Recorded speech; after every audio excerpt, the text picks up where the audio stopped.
Dek, sebetulnya hidup ini membosankan. Biar supaya nggak terlalu membosankan, Allah ngirim kamu. Kenapa? Karena kamu lebih membosankan dari hidup.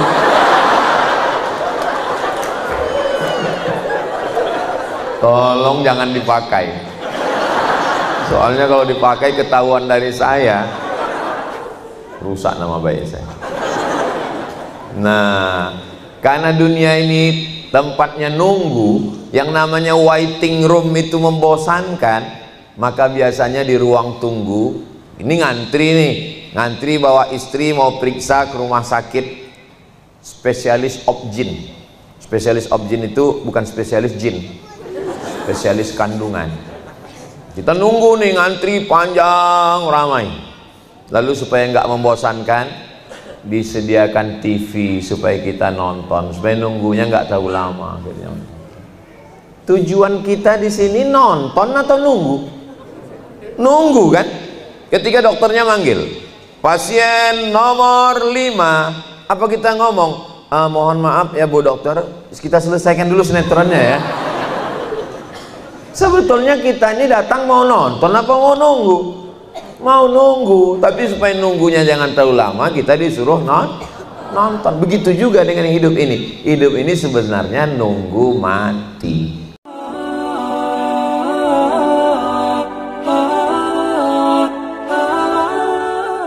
Orang kehilangan kesadaran karena darah yang mengalir dari jantung nggak normal naik ke otak.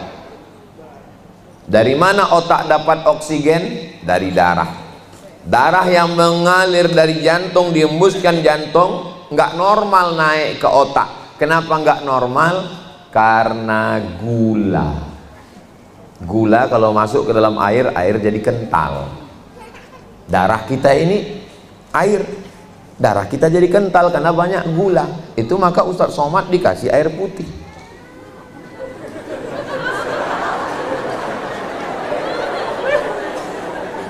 Minuman yang paling sehat adalah air putih. Ustadz Somad, ini susah kita membedakan antara muji atau nyindir. Berarti jamaah nggak sadar. Kalau dia sadar, dia paham. Ustadz Somad itu hari ini sedang mengatakan jangan banyak minum gula.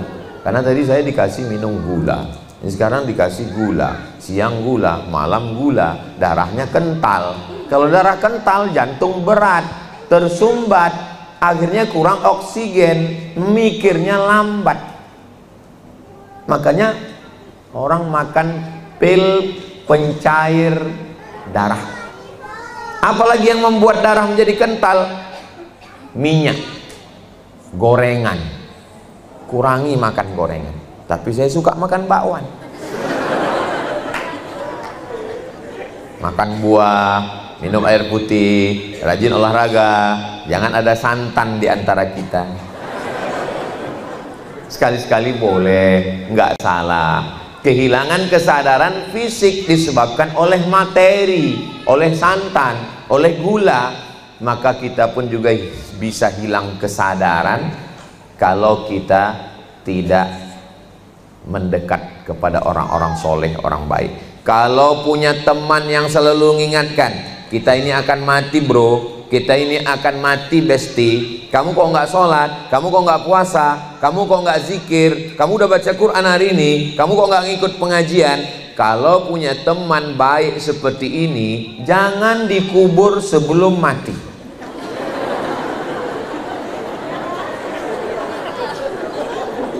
Mudah-mudahan teman-teman kita ini berteman di dunia, berteman lagi di surga insya Allah. Ustadz, ya. Kita nanti kalau di surga itu ketemu lagi dengan teman-teman kita. Iya, saya bilang. Aduh, saya nggak bisa ketemu dia Pak Ustadz. Sampai sekarang utangnya belum bayar. Mudah-mudahan sebelum mati kita bisa bayar utang insya Allah. Banyak juga yang belum. Jalan yang pertama adalah sadar, menemukan titik balik. Mutar sana, mutar sini, nongkrong sana, nongkrong sini, kongko sana, kongko sini, touring sana, touring sini, main sana, main sini. Iya, kalau menemukan titik balik dan kesadaran. Nongkrong sana, nongkrong sini, sakau sana, sakau sini. mati. Innalillahi wa inna ilaihi raji'un. Mudah-mudahan kita selalu sadar. Setelah sadar lalu kemudian taubat. Cara taubatnya Pak Ustadz, mandi taubat. Mandi taubatnya di mana Pak Ustadz? Di kamar mandi. Tadi sebelum ke aula ini kami lewat kolam renang. Nggak tahu apa mereka mandi taubat, wallahu a'lam. Mereka angkat tangan. Saya sengaja nggak ngelihat. Saya kan menjaga mata saya kan. Dipanggil Ustadz katanya. Aduh terpaksa. Ya, saya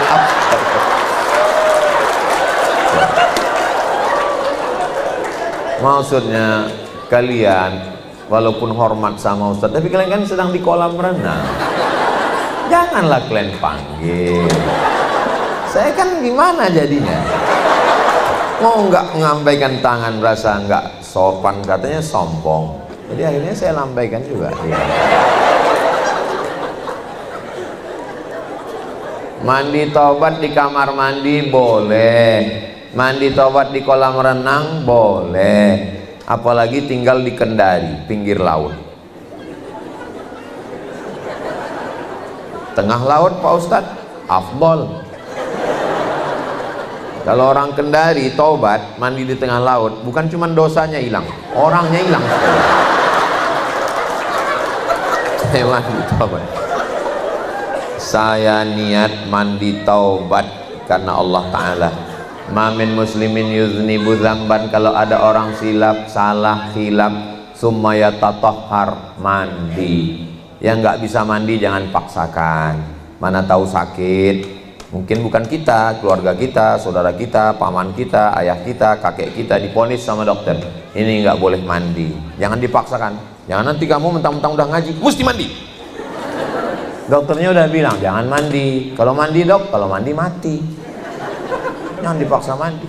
Apalagi bapak-bapak, istrinya yang sakit. Kata dokter, ini kalau mandi mati, mesti mati. Mana kasih sayangmu? Kalau nggak bisa mandi, wudhu. Wudhu pun nggak bisa karena ini sakit tulang akut. Tayamum. Tayamum nggak bisa Pak Ustadz. Mana ada orang nggak bisa tayamum? Nggak bisa tayamum, ditayamumkan. Ambil debu, tapak tangan, hembus, usap ke wajah sekali. Begitu cara tayamum. Ambil, hembus, usap ke wajah sekali. Bukan debu tuh kau ambil kau gini-gini. Nanti saya buatkan tutorial tayamum. Ini kadang kita bedanya antara orang ngajar atau benci.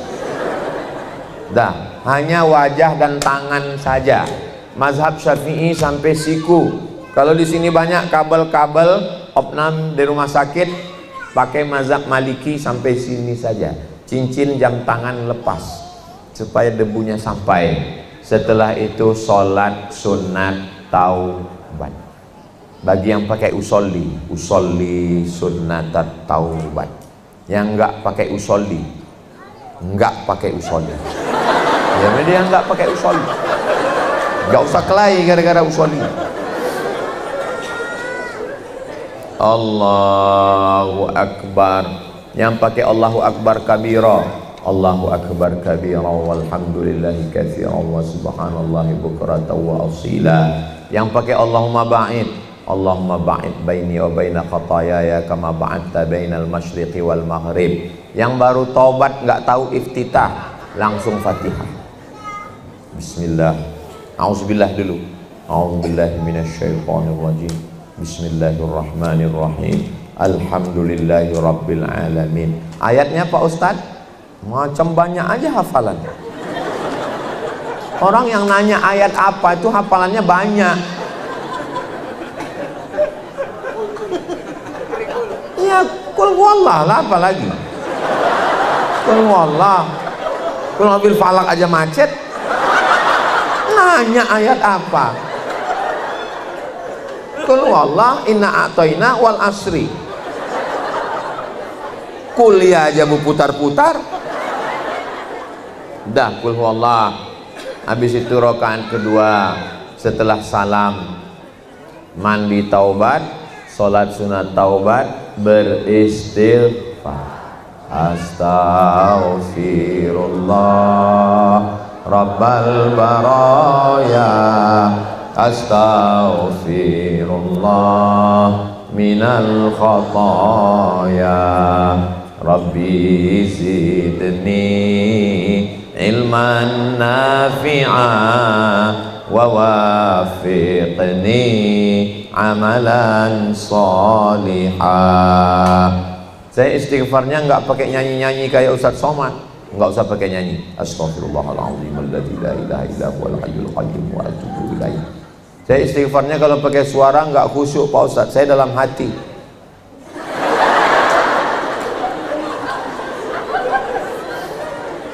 Tergantung senyamannya kita masing-masing. Ada orang istighfar itu kalau dia lagi rame-rame muhasabah dipimpin oleh Ustadz Kiai Habib Buya Tuan Guru, ya Allah begitu banyak dosa kan. Tapi ada orang yang nggak suka rame-rame, dia maunya sendirian di tengah malam. Saya termasuk, kalau rame saya susah nangis, tapi kalau saya sendiri, udah saya coba beberapa kali rame saya payah nangis.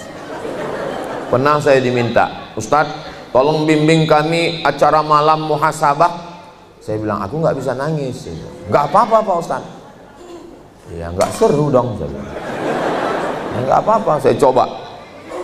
Habis sholat tahajud malam, ya Allah begitu banyak dosa kami ya Allah, ampunkan silap salah kami. Saya lihat nggak ada yang nangis.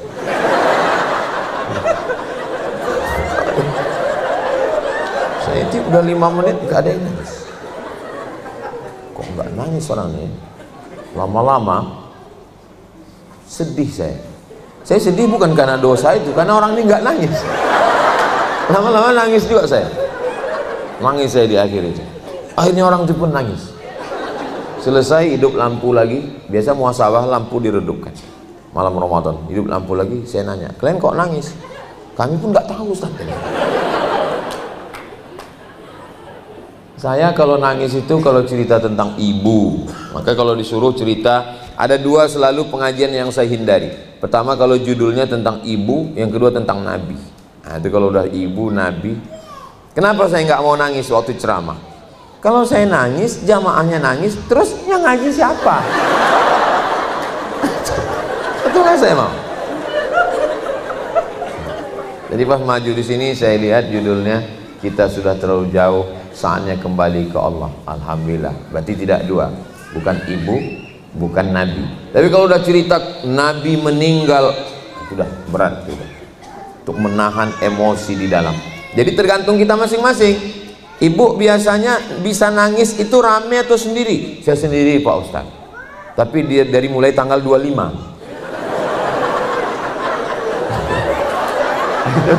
Memang ada model begitu. Jadi Bu Mawar kalau mau buat pengajian, dibuat dulu surveinya Bu, di tanggal-tanggal berapa hati mereka lembut.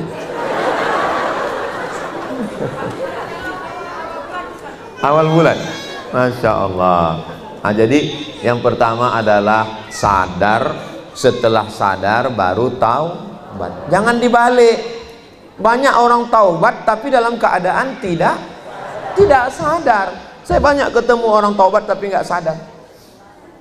Saya nih Pak Ustadz, preman tengik. Semua minuman sudah saya coba, dari mulai botol besar sampai botol kecil. Semua perempuan. Jadi lama saya menung jamaah-jamaah yang model begini. Ini dari omongannya dia sudah taubat tapi belum sadar. Orang taubat nggak begitu. Orang taubat itu malu cerita dosanya, bukan bangga. Ini malah bangga. Saya ini preman dulu Pak Ustadz. Untung saya nggak preman. Kalau saya preman, memangnya kau mau apa? Sadar dulu. Setelah sadar baru taubat. Jangan taubat dulu. Orang kalau taubat, orang taubat dia taubat juga. Orang hijrah dia hijrah juga. Orang ngaji dia ngaji juga, tapi nggak sadar. Ngaji ini membuat kita sadar. Doakan supaya yang ceramah ini juga sadar. Sadar diri, sadar pikiran, sadar kita siapa, sadar kita mau kemana, sadar kita diciptakan dari apa, sadar kita untuk apa di sini, dan pada akhirnya kita semua nanti akan menghadap Allah Subhanahu wa Ta'ala. Ustadz, ya, kalau kita sudah taubat itu semua dosa kita bersih, bersih sebersih-bersih, kecuali hutang. Saya nggak mau pulang dari sini, aku sudah bersih. Utang kapan bayar, bro? Bersih.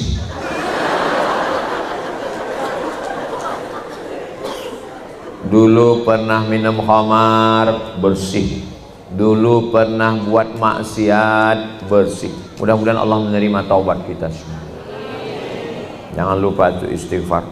Tadi saya bangun, habis bangun sholat sunat, menunggu azan, saya amalan 3 ini jangan sampai tinggal. Istighfar 100, sholawat 100, la ilaha illallah 100. Sholat sunat wudu, sholat sunat taubat, sholat sunat tahajud, sholat sunat hajat. Habis itu istighfar 100, sholawat 100, la ilaha illallah 100. Saya duduk nunggu azan subuh, nggak kedengaran. Saya buka jendela, sudah terang. Rupanya jam masih jam Pekanbaru.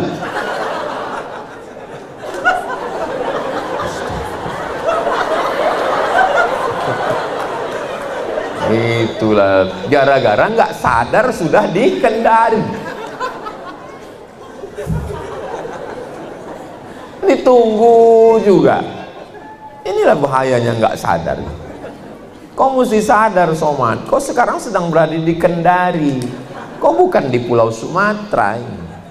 Kau sedang berada di wilayah mana gitu? Timur atau tengah? Wilayah tengah. 1 jam lebih awal. Mestinya jam Kostel 1 jam lebih awal dari Pekanbaru. Orang Kendari lebih dulu sholat subuh daripada orang Riau 1 jam. Berarti orang Kendari lebih dulu masuk surga daripada orang Riau. Kalau baik. Kalau enggak baik, berarti lebih dulu masuk. Saya enggak ada ngomong begitu. Itu hanya kesimpulan jamaah. Itulah pentingnya sadar. Setelah sadar kita bersihkan diri. Syarat taubat ada 3. An-nadamu fil qalbi, menyesal dalam hati. Wal iqraru bil lisani, nyatakan dengan lisan astaghfirullah. Al-itmaru alla ya'uda ilaihi abadan, tekad nggak akan ngulang, nggak akan ngulang, nggak akan ngulang. Mudah-mudahan kita nggak ngulang lagi perbuatan dosa itu. Tadi Pak Ustadz syarat yang kedua tuh mesti ngomong di mulut, ngomongnya sama Allah. Ampunkan dosaku ya Allah. Kepada manusia nggak usah ngomong, nggak usah kau ceritakan. Yang sudah ditutup Allah jangan lagi dibukakan kepada manusia. Suami-suami yang kalian ini Fir'aun, yang kalian genderuwo, ngakunya sama Allah aja, jangan ngaku sama istri, karena istri kalian belum tentu siap menerima kalian. Betul, Bu?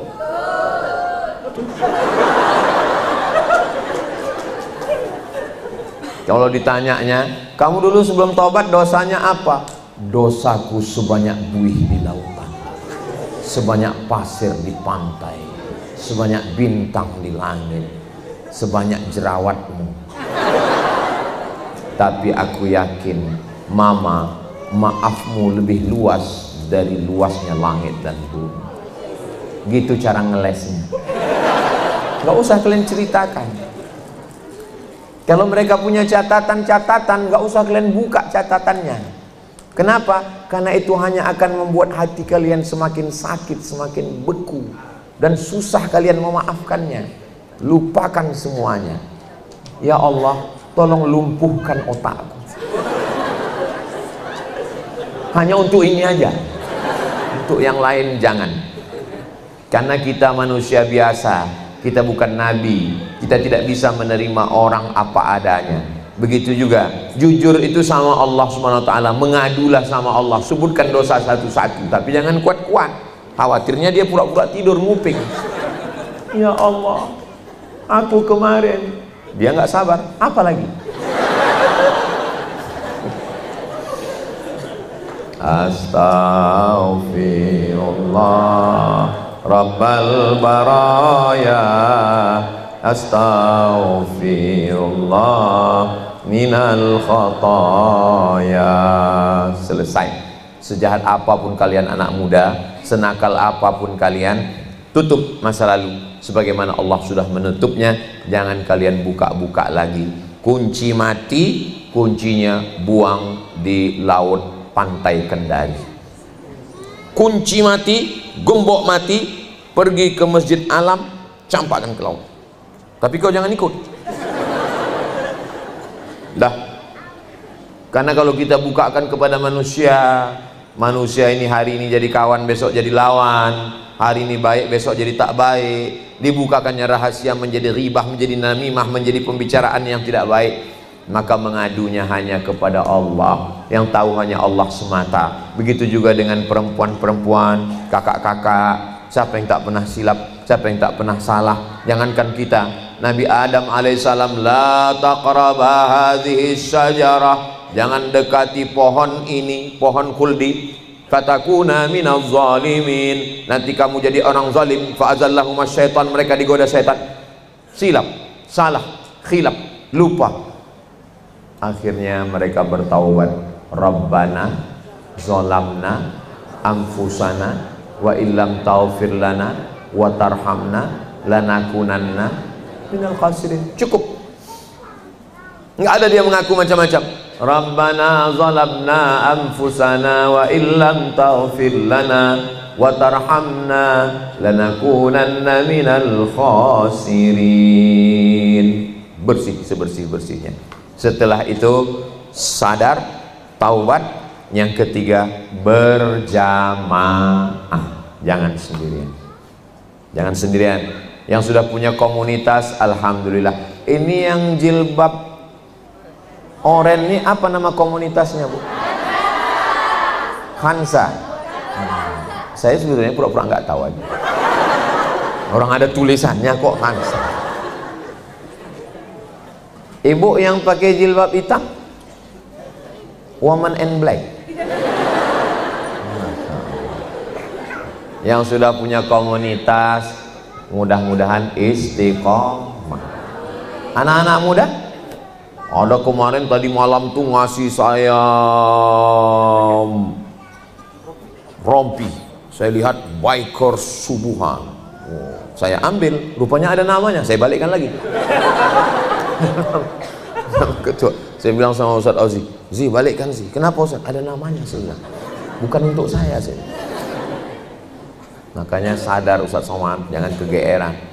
Sering kali saya dikasih rompi begitu, pemakaian rompi, begitu udah dipasang, udah foto selesai, Ustaz mohon balikkan lagi Ustaz. Banyak komunitas-komunitas, ada Al-Jam'iyatul Wasliyah, komunitas organisasi dari Sumatera Utara. Saya kebetulan dulu juga SD saya Al-Jamiatul Wasliyah, Sanawiyah Al-Jamiatul Wasliyah, rupanya sudah sampai ke Sulawesi Tenggara. Ada biker subuhan, ada. Kamu komunitasnya apa? Komunitas tanpa nama. Biar supaya apa? Biar supaya kita nggak riak, Pak Ustaz. Terus namanya apa? Tanpa nama. Ya riak juga lah itu. Ya nggak apa-apa riak. Insya Allah itu untuk iklan supaya yang lain tahu. Jadi adik-adik yang punya komunitas, jangan kelahi antar komunitas, jangan ejek-ejek, jangan olok-olok. Warna-warni indah, tapi semua tujuannya satu, la ilaha illallah Muhammadur Rasulullah sallallahu alaihi wasallam. Terus kalau sudah hijrah, sadar sudah, taubat sudah, berkomunitas sudah. Di komunitas tolong buat acaranya ngaji sosial, ngaji keilmuan, sosial, silaturahim. Kalau ngaji jangan mau nunjukkan mobilnya mewah, gelangnya, cincinnya, motornya. Betul-betul mau ngaji. Kalau mau ngaji bukan mau menunjukkan skincare-nya yang masih kredit belum lunas. Memang betul-betul mau ngaji. Setelah itu namanya didata, nomor handphonenya, alamatnya, pekerjaannya. Mungkin di komunitas ini ada yang punya catering, lalu ada yang mau nikahkan anak, ketemunya di ngaji. Saya kebetulan mau nikahkan anak saya, kamu punya catering? Iya. Tapi jangan mentang-mentang satu komunitas nawarnya membunuh. Kalau kamu satu porsinya berapa ya? 50.000. Kalau 5.000 gimana? Kalau ada ibu yang punya catering, terus komunitas kita nawar begitu, bilang izin sebentar ya, aku mau ke belakang. Dawat. Apa ini? Kopi Mirna. Maksudnya, nggak usah kau tawar, kau bunuh aja aku. Sama-sama satu komunitas itu bukan berarti gratis, bukan berarti membunuh. Ngaji ya ngaji, jamaah ya jamaah, bisnis is bisnis.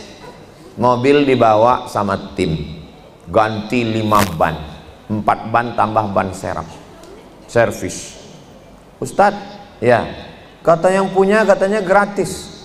Mana nomor handphonenya? Kalau gratis, saya nggak mau lagi servis di situ. Wal awal wal akhir. Ini yang pertama dan terakhir. Tapi kalau bayar, saya akan langganan ke kamu. Pilih mana? Pilih langganan Pak Ustadz, bayar.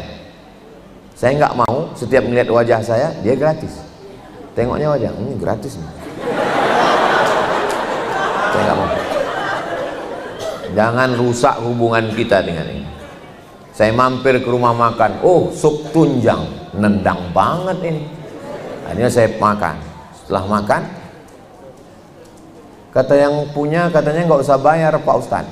Kasih tahu sama dia, kalau nggak bayar, aku terakhir datang ke sini. Tapi kalau bayar, nanti aku akan terus sini. Enak ini masakannya. Kalau gitu jalan tengah Pak Ustadz. Apa kata dia? Diskon. Oke. Jangan rusak hubungan kita. Jangan mentang-mentang satu komunitas lalu hukum berubah. Jangan mentang-mentang satu komunitas kita udah pengajian, kita udah satu ustadz, kita udah satu guru, uangmu adalah uangku. Ini wallet ini.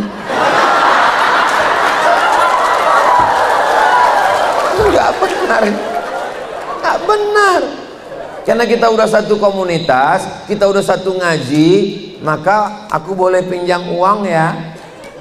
Jangan pinjamkan uang ke teman. Uang hilang, teman hilang. Betul? Oh, banyak yang kena korban kayaknya. Aku nggak punya uang. Aku juga lagi sibuk sekarang. Tapi kalau untuk bantu kamu, nih sekedar bantu. Daripada jantung kita naik, gula kita naik, kolesterol kita naik, hanya menagih uang 100.000, periksa ke rumah sakit 500, lebih banyak nagihnya. Kalaupun mau serius, mudharabah bagi hasil. Kebetulan kita punya Dorsmer cuci mobil. Kebetulan ada grup off-road, ya cucinya tempat kita supaya uangnya berputar. Keuntungannya untuk apa? Untuk buat rumah tahfiz Quran. Komunitas-komunitas mesti berpikir 3. Silaturahim sudah terjalin, ekonomi keumatan, dan ada program sosial. Ustaz Somad ini ngomong aja sosial. Saya menggratiskan anak 1 tahun 25 orang, SMP 75, SMA 25, 75 tambah 75 150 gratis. Duitnya dari mana? www.youtube.com. Semua hasil YouTube channel Ustadz Abdul Somad Official itu yang ibu tonton, jangan lupa subscribe, like, share, and comment. Itu semua uangnya nggak pernah mampir ke rekening Abdul Somad, semuanya langsung masuk ke yayasan, gaji guru, beli beras, beli minyak. Jangan tepuk tangan, jangan, tunggu.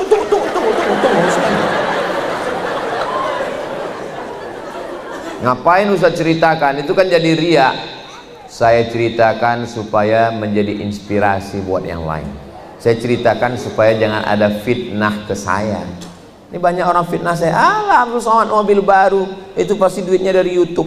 Kau tahu dari mana? Suara knalpotnya tuk tuk tuk tuk tuk.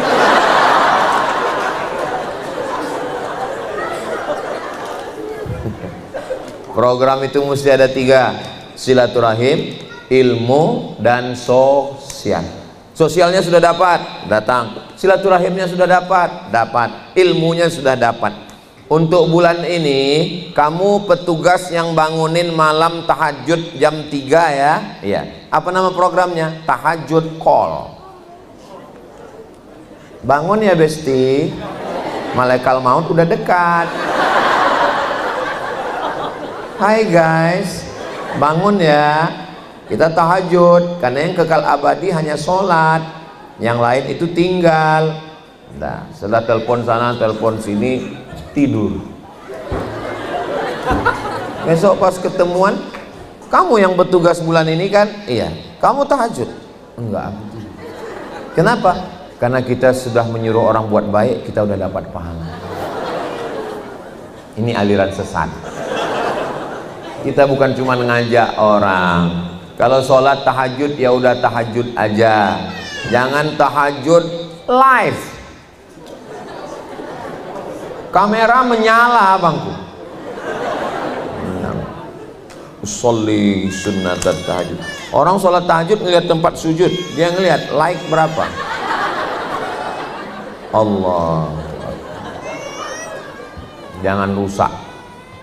Bangunkan orang bagus, ngajak orang bagus. Alhamdulillah Pak Ustadz, kami udah punya komunitas anak-anak muda Pak Ustadz. Apa judulnya? Playboy Cap Tupai. Tupai hijrah Pak Ustadz. Udah tobat semua kami Pak Ustadz. Terus siapa yang kamu telepon? Ya pacar saya. Hah? Tapi katanya sudah tobat. Tobat kok masih pacaran? Ini pacaran syariah Pak Ustadz. Kami pun manggilnya sholat ya ukhti.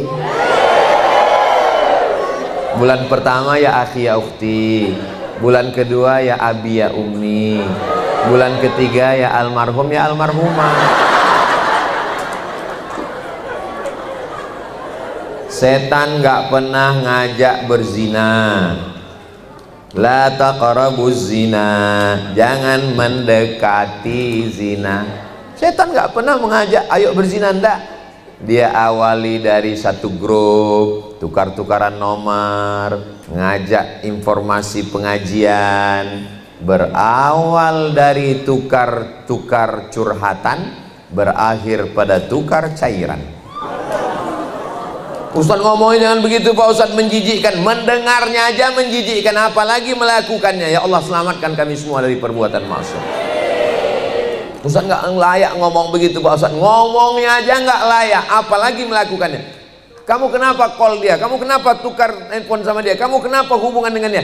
Dia udah macam abang saya, dia udah macam saudara saya, dia sudah macam keluarga saya. Berawal dari macam, berakhir dengan macam-macam. Waspada. Saudaraku yang dimuliakan Allah SWT, kalau ada satu grup pengajian, satu ngaji, satu ustadz, satu grup, satu kelompok, satu komunitas mulai memuji-muji, kamu seperti bidadari ya. Kamu nggak pakai make up tapi kelihatannya bekas cahaya wudhu ya, cahaya tahajud ya. Kalau dia bukan ayahmu, dia bukan kakekmu, dia bukan abangmu, dia bukan adikmu, dia bukan suamimu, dan dia bukan keluargamu, yakinlah dia buaya darat. Dosa perempuan bukan membuka aurat. Dosa perempuan bukan membuka rambut. Itu udah jelas dosa. Dosa perempuan adalah mesra kepada orang yang tidak layak untuk dimesrai. Kapan kita pengajian lagi? Nggak tahu. Kira-kira nanti di hotel mana ya? Tanya aja tim. Ustadz Somad jadi nggak datang, bukan urusan saya. Memang zaman sekarang mesti jutek. Kamu nanti datang ngaji?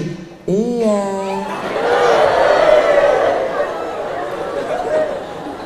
Jangan. Ustadz enak aja ngomong begitu. Ustadz kan udah nikah. Ustadz kan ustadz. Tidak ada perempuan yang boleh komunikasi ke saya kecuali istri saya. Kenapa? Karena saya pun berpotensi untuk menjadi setan. Itu pesan ibu saya. Kata ibu saya, kau hati-hati, kau ustad. Aku nih ustad mak, setannya ustad juga. Aku nih dari Al-Azhar Mesir mak, setan yang menggoda kau lulusan Kairo juga, lulusan Fir'aun. Semua ada peluang untuk melakukan perbuatan dosa. Handphone saya ini nggak ada passwordnya, maka kalau di rumah istri saya mau lihat tapi dia nggak pernah ngelihat, nggak pernah sekalipun diperiksanya. Ustaz kok tahu? Saya intip juga dari jauh.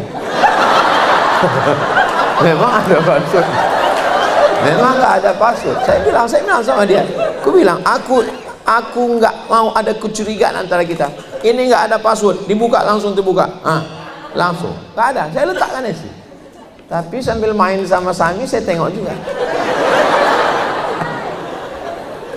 Dan handphone dia pun nggak ada password, dan saya tidak pernah membuka-buka handphone dia. Hubungan kita adalah trust. Hubungan kita adalah kepercayaan. Ini penting. Mudah-mudahan adik-adik yang belum nikah dapat jodoh yang baik-baik. Banyak sekali yang belum nikah. Saya tengok yang belum, yang bilang amin tadi kayaknya anak udah 3. Itu untuk anak-anak kami Pak Ustadz. Semua ini sudah ada jodohnya, cuman belum kelihatan. Itu aja. Bayangkan kalau kita lahir langsung kelihatan, kan nggak enak hidup ini. Coba bayangkan lahir, begitu TK langsung dikasih tahu, itu jodohmu. Saya langsung lemas. Itu.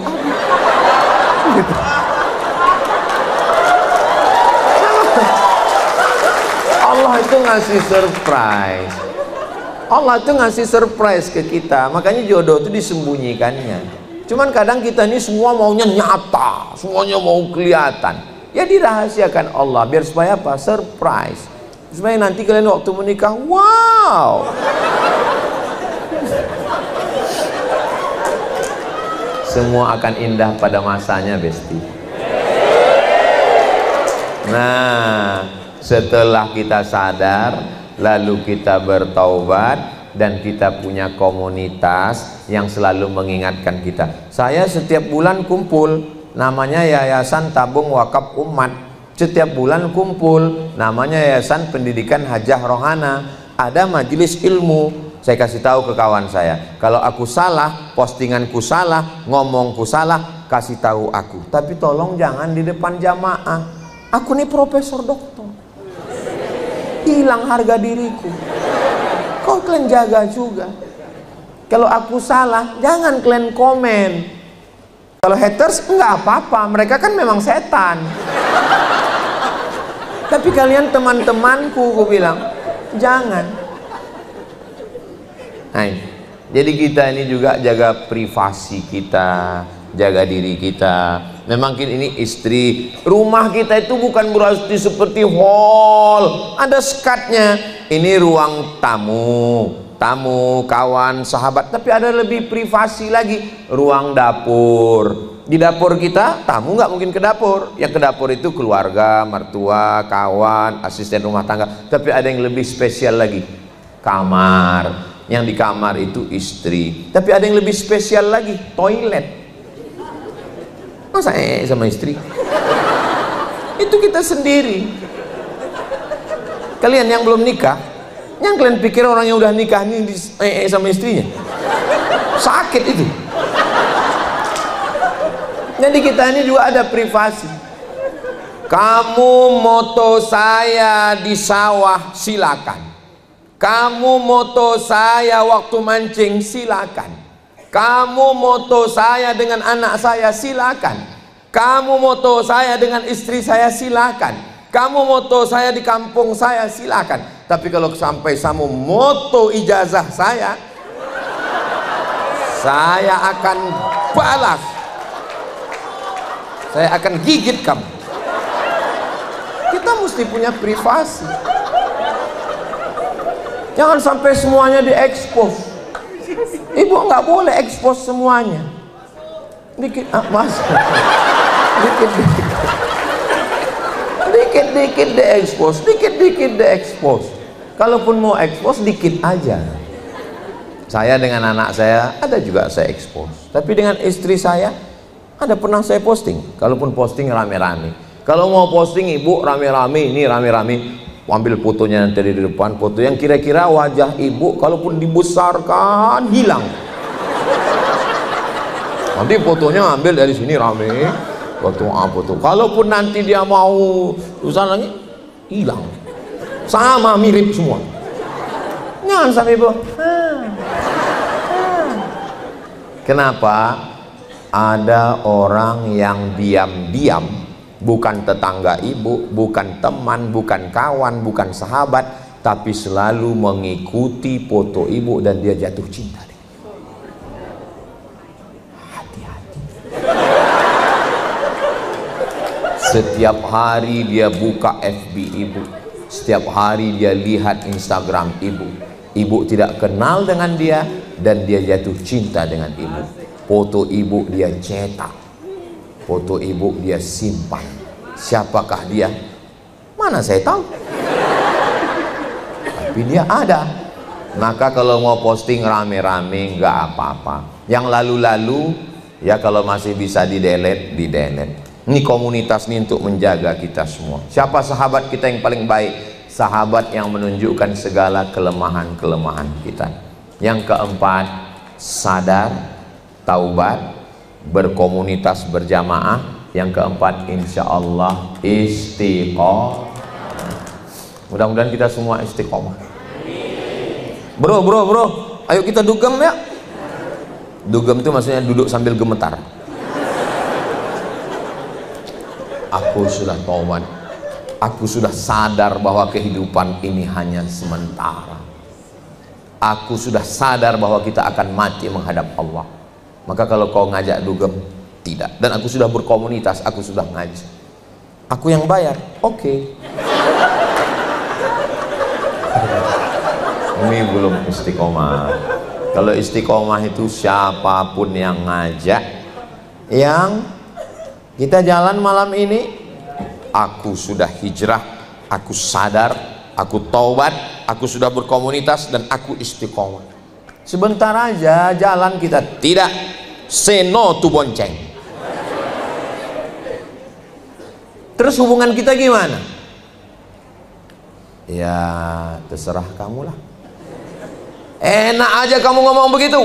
Sudah 5 tahun hubungan kita, berarti nasibku sama seperti roti, dibuka, dijilat, dicelupin tapi tidak dimakan-makan. Kalian mesti bertanggung jawab. Laki-laki yang baik bukan laki-laki yang datang membawa mawar, tapi yang datang membawa mahar. Bertanggung jawab. Jangan anak gadis orang sudah babak belur, datang mertuanya, calon mertua bapaknya nanya, kapan kamu menikahi anak saya? Saya sudah bertaubat. Datang bapaknya ke dapur, sebentar ya, bawanya perang panjang. Aku pun sudah taubat juga, dan aku mau berjihad fisabilillah. Mati kau. Jadilah laki-laki yang bertanggung jawab. Bayangkan kalau kalian punya anak perempuan, kalian punya adik perempuan, kalian punya saudari perempuan. Saya memang nggak punya anak perempuan. Anak pertama Mizyan Hazik Abdillah, yang kedua Sami Ahmad Misbahi Ibadillah. Dua-duanya laki-laki. Tapi melihat anak perempuan tadi di rumah tahfiz Quran Raudhatul Jannah, saya salaman dengan anak perempuan, saya usap kepala mereka. Inilah anak-anak perempuan. Melihat anak perempuan, melihat anak perempuan, ingat anak kita bagus. Melihat ibu-ibu perempuan ingat ibu kita, bagus. Asal jangan melihat istri orang lupa bini kita. Jadi jangan melihat perempuan itu sebagai objek. Perempuan itu adalah saudari kita, perempuan itu adik kita, perempuan itu kakak kita, perempuan itu perempuan yang kita lindungi. Maka insya Allah kalian tidak akan menyia-nyiakan perempuan. Mudah-mudahan anak-anak perempuan kalian juga tidak disia-siakan orang lain, insya Allah. Jadi istiqomah. Doakan supaya Ustadz Somad istiqomah. Saya setiap ketemu Habib, kiai, ulama, tuan guru, pas salaman mau pulang, Ustadz Habib saya izin mau pulang ya. Iya. Pas cipika-cipiki, pas di telinga kanan, pasti pesan mereka satu, doakan saya istiqomah. Saya ketemu dengan Syekh Fulan, doakan saya istiqomah. Kenapa ulama-ulama besar yang hebat-hebat itu doanya minta istiqomah? Karena semua amal kita ini seperti debu yang dihembus angin. Kalau tidak istiqomah, doakan Ustadz Somad supaya istiqomah. Ustadz memang ada godaannya. Oh, kalian aja yang nggak tahu. Tapi handphone Ustadz pasti dilihat ustazah. Handphone insya Allah selamat. Tapi DM itu komen-komen di Instagram, komen-komen di YouTube itu memang Ustadz baca semua. Saya nggak baca semua, tapi beberapa saya ingat. Ustadz jadikan aku yang kedua ya. Mikro.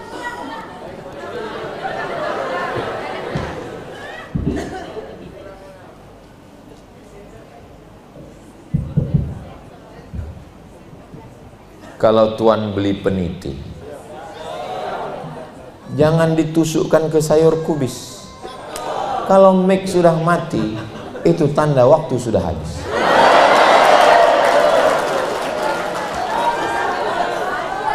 Sadar, taubat, berjamaah, istiqomah, puncaknya hadiahnya adalah husnul khatimah. Mudah-mudahan kita semua husnul khatimah. Akhir kalam kita la ilaha illallah Muhammadur Rasulullah.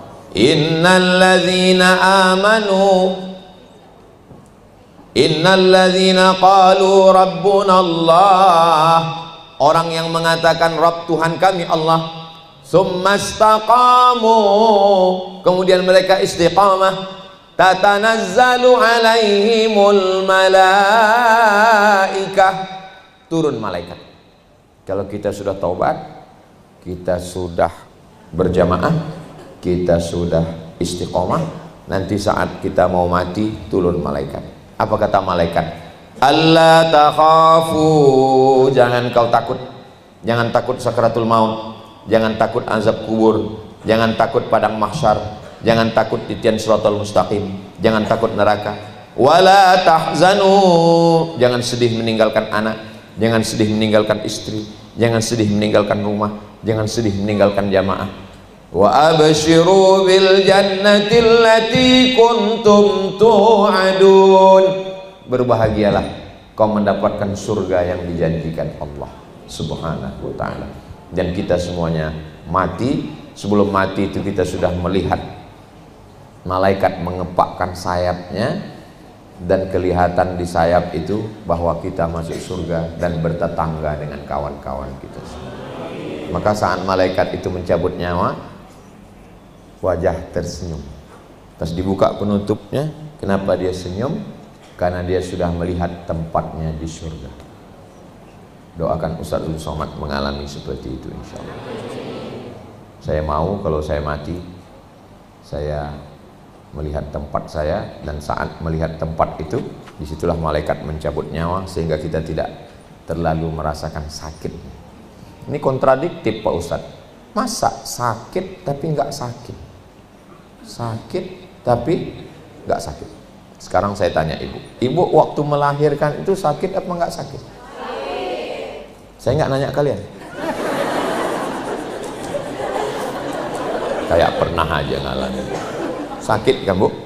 Sakit. Kemudian setelah anak lahir, datang bidan membawakan anak. Lalu bidannya ngasih ke ibu supaya ibu susukan. Di saat itu ibu senyum apa tidak? Sakit atau enggak? Itulah makna sakit tapi enggak sakit. Padahal sakit. 9 bulan 10 hari mengandung. Di Kendari ngandung masih 9 bulan 10 hari.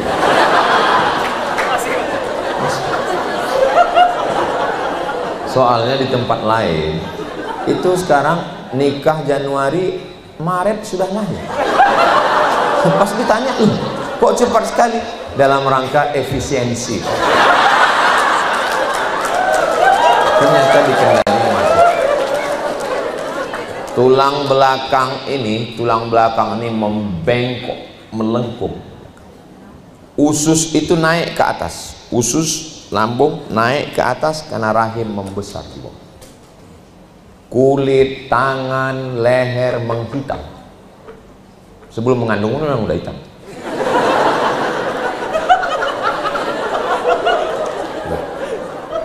Puncaknya adalah pada saat hari kelahiran.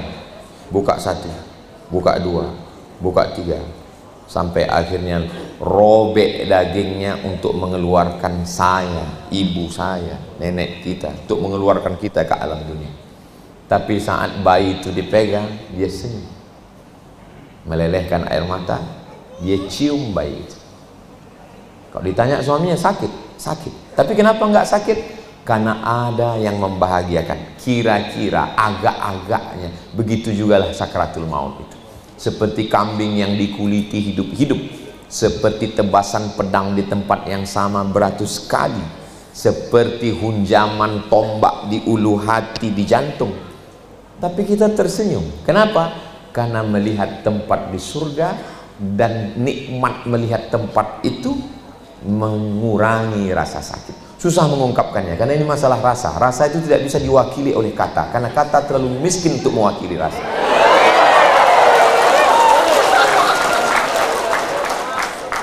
Andai saya berusaha untuk merangkai kata untuk mewakili rasa, kata juga selalu berdusta.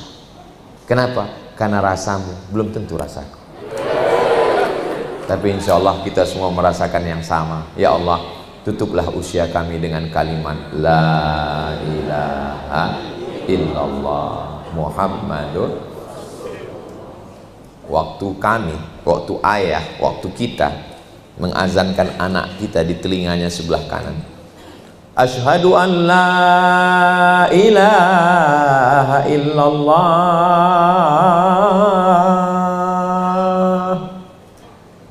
Kami laki-laki saat mengazankan kalian, anak-anakku perempuan, kami nggak minta apa-apa, kami nggak minta balasan apa-apa, kami cuma minta balasan satu.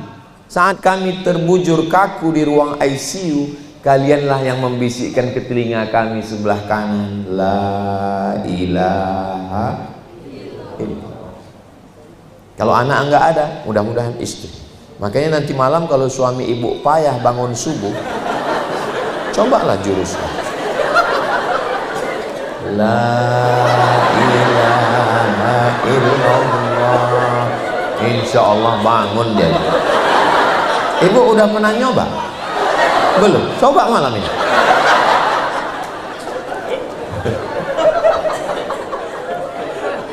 Soalnya kalau saya teruskan cerita mati ini, kalian nangis. Kalau kalian nangis, saya nangis, terus acara kita gimana? Maka saya belokkan sedikit. Maka air mata kalian itu udah hampir-hampir keluar masuk lagi, hampir keluar masuk lagi, keluar masuk lagi. Akhirnya dia ngerajuk, ya udahlah masuk aja lah, kata dia. Ada gunanya juga kita nangis.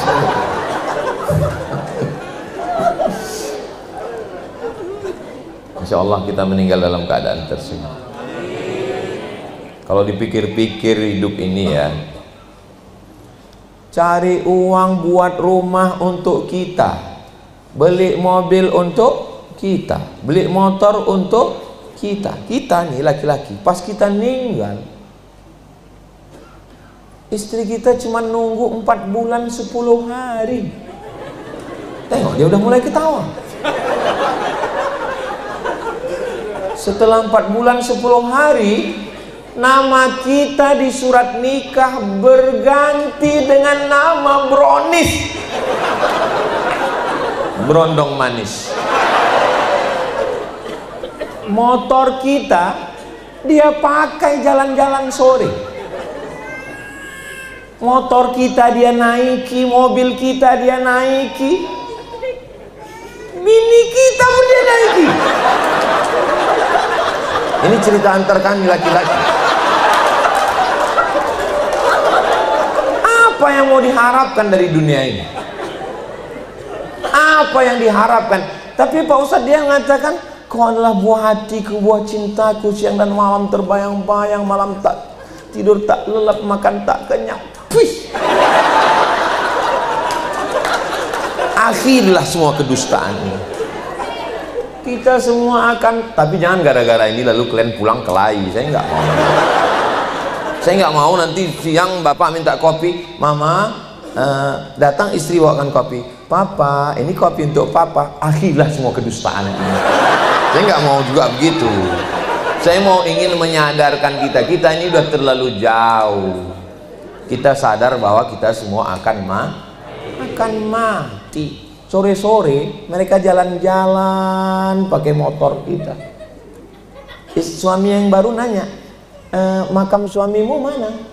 Saking kan kuatnya pegangannya, nggak bisa dia nunjuk.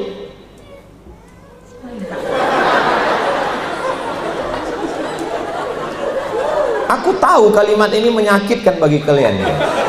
Aku tahu. Tapi kalau nggak aku jelaskan, kalian nggak sadar bahwa kita ini hanya setumpuk daging busuk yang akan dimakan cacing tanah. Kita ini bukan apa-apa dan bukan siapa-siapa. Mau polisi, mau tentara, mau penguasa, mau rakyat jelata, semuanya akan mati masuk ke lubang tanah. Tapi jangan habis ngaji ini semua bawaannya mau mati. Saya nggak mau setelah ini semua rapat pengajian. Gimana visi misi kita ke depan? Udah aku mau mati.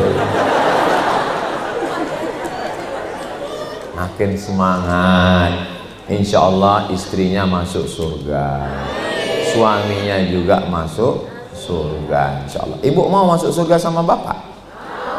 Alhamdulillah. Bapak mau masuk surga sama ibu?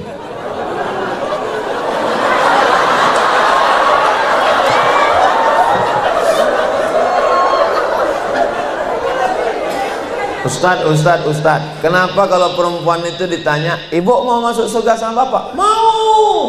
Pas laki-laki, bapak mau masuk surga sama ibu? Diam. Laki-laki itu nggak berkata-kata.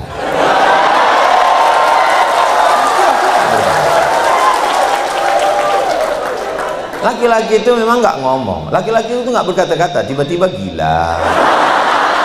Tiba-tiba mati. Ya laki-laki emang gitu emang gitu. 90% laki-laki di Indonesia tidak mengungkapkan cintanya kepada istri. Kalau ada suami ibu yang nggak pernah bilang I love you, berarti masuk yang dalam 90%. Mereka langsung menunjukkan bukti, uang belanja, hadiah-hadiah, surprise, begitu. Rata-rata laki-laki Indonesia itu tidak mengungkapkan I love you kepada istrinya karena mereka lebih banyak mengucapkan itu kepada istri orang lain.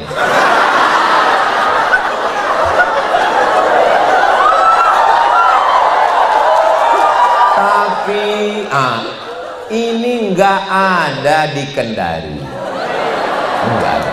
Ini yang saya ucapkan ini jauh. Yang di Kendari ini semuanya baik-baik semua. Tapi nggak tahu juga kita ya. Ustadz. Ya. Saya kalau masuk surga nanti ketemu dengan istri saya. Oh iya. Dalilnya Pak Ustadz, almar'u ma'aman ahab. Orang akan bersama dengan yang dia cintai. Diam. Bapak kok diam? Masa di surga ketemu lagi Pak? Kok ngomong gitu Pak? Di dunia aja saya udah nggak tahan kali. Bapak nggak tahan kenapa? Jujur sama saya, ini rahasia antara kita. Kenapa Bapak nggak tahan? Saya ditanya terus, tinggal di hotel mana, pulang jam berapa, kunci motor mana, kunci mobil mana, Ini kain sarung kenapa nggak dipakai sholat? Ini baju koko kenapa nggak dipakai sholat? Mana? Tolong kirim foto sedang di mana? Jalan sama siapa? Pulang jam berapa? Itu bukan istri, Pak. Itu security. Kalau ada kalian, adikku, kawanku, sahabatku, bapak, om, paman yang punya istri begitu, mereka adalah bidadari surga yang dikirim Allah menyelamatkan kalian.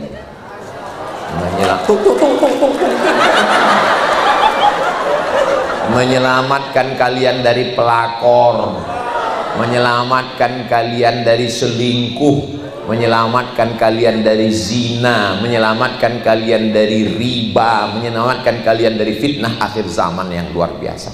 Maka pulang dari sini, panggil dia, oh my angel, kau adalah malaikat penyelamat. Selama ibu tidak berhenti bertanya kau pulang jam berapa, aku bawa mana, kau sholat atau tidak, berarti masih ada malaikat sang penyelamat di rumah tangga kita.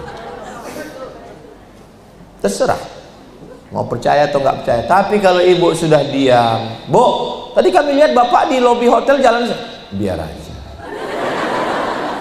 udah saya ikhlaskan. Ya Allah, kalau mau ambil, ambil.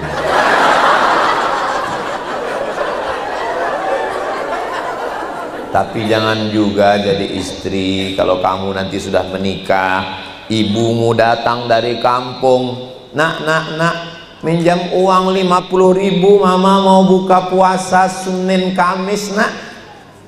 Pinjam duit untuk beli palu basah, saya mau buka puasa, nak. Pinjam 50.000 dulu. Sebentar ya, Ma. Duit dipegang istriku semua. Ibumu yang melahirkanmu meregang nyawa, tapi duitmu semua habis dia pegang. Kalau ada model suami model begini, ini kalau mati nanti di akhirat, ini tidak kena azab kubur. Karena pas malaikat mau mengazab, kata malaikat satu lagi, yang ini nggak usah kita azab. Kenapa? Udah azab kali di dunia.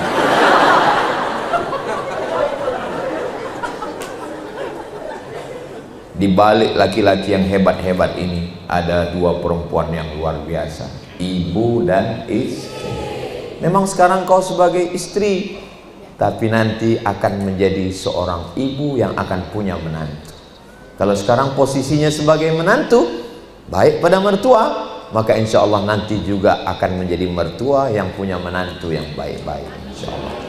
Mudah-mudahan Allah selalu berikan yang terbaik buat kita semua, insya Allah. Amin ya rabbal alamin. Apa yang disampaikan Ustaz Somad tadi?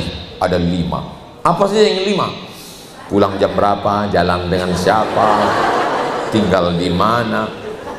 Yang pertama sadar, yang kedua taubat, yang ketiga berjamaah berkomunitas, yang keempat istiqomah, yang terakhir husnul khatimah.